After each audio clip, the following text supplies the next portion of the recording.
Assalamualaikum warahmatullahi wabarakatuh and a very good morning. My name is ASYRAF bin ZAMRI. I am 11 years old and I am from SK Muzaffar Syah. I had participated in storytelling competition since 2019. Then when I was 10 years old and I am a librarian. In 2021, I became a prefect. I'm very achieved in TRS in my school. I am corporal. During MCO, I participated in online national level competition. Today, I'm going to tell you a story titled The Battle of Malacca, written by Norzalina Matnodin. By the time Parameswara, the king of Palembang, decided to build a kingdom named Malacca after an incident he saw. The kingdom saw a rise of establishment and became a well-known trading port. Malacca grew even more prosperous when Parameswara embraced Islam and established a sultanate there. The traders all around Asia would stop over to do business there. However, during the early 16th century, the glory of Malacca became envy of other nations, and Portugal decided to make a target on Malacca as its next target to expand their empire. The Portugal Empire, led by King Manuel, wanted to control the spice trade that was now centered in Malacca. The Portuguese force, commanded by Diego Lopes de Esquerra, arrived at the port of Malacca. Locals were amazed by their arrival. The news of their arrival being informed by the advisor of Sultan Mahmud Shah. There are several white men who have docked their ships at our port. I'm afraid they are planning to attack our land, stated Sultan's treasurer Seri Maharaja. Bring them before me, ordered Sultan Mahmud Shah. Diego Lopes de Esquerra and his men brought before Sultan Mahmud Shah.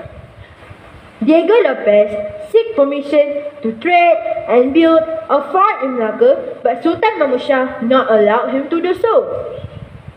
Diego Lopes, not satisfied with the agreement, and decided to make a trouble in the city. The part of Malacca became chaotic, and Sultan Mahmud Shah furiously asked Hanade and the other Malacca warriors to capture all the Portuguese soldiers. Diego Lopes had to return to Portugal to save himself. Not long after that, Alfonso de Albuquerque arrived in Malacca along with 1,000 of his soldiers. He demanded Sultan Mahmud Shah to release the Portuguese soldiers, plus a plot of land and money as compensation. Sultan Mahmud Shah's patience was really tested. At the same time, Sultan Mahmud Shah prepared himself to lead 700 of his soldiers. The Portuguese and Malacca armies went head to head. The Sultan and his warriors were continuously attacked. The atmosphere in Malacca grew increasingly tense. Stores and business warehouses had been destroyed. They had also broken into the palace. The battle went on for almost 14 days. The Portuguese army stepped up their aggression and in the end fell with the Malacca warriors. On 24th August 1511, Malacca fell with to the Portuguese. Sultan Mahmud Shah was forced to flee to another state. This marks the end of the Sultanate of Malacca. The third section, I prefer question number 5. Traditional games are child topic activities among people who live in rural areas. They had been played by our society for a long time. Nowadays, most of the traditional games are being abandoned by the children of this modern era as the gadgets are more attractive for them. However, some of the children who live in rural areas are still interested to play the traditional games.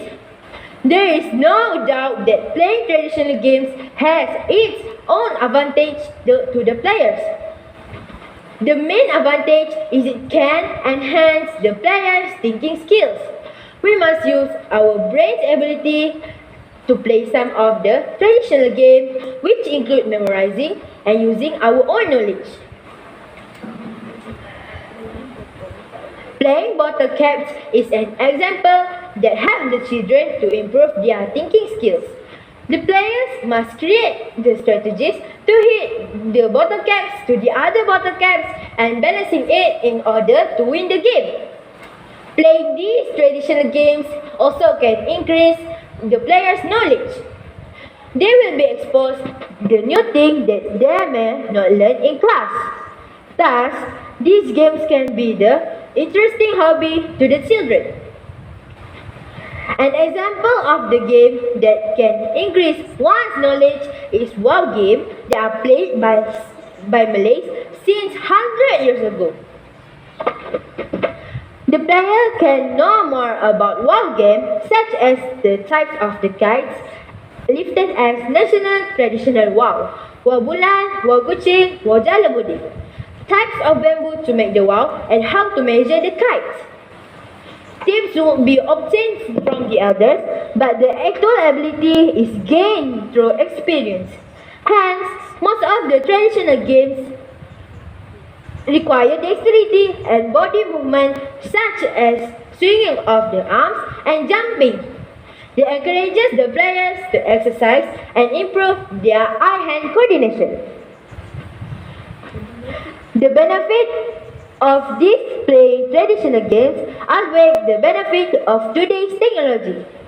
Therefore, we should have more opportunities to play these traditional games in ample time rather than gadgets. That's all from me today. Thank you for listening and have a nice day. Wabillahi taufiq wa hidayah. Wassalamualaikum warahmatullahi wabarakatuh. Thank you.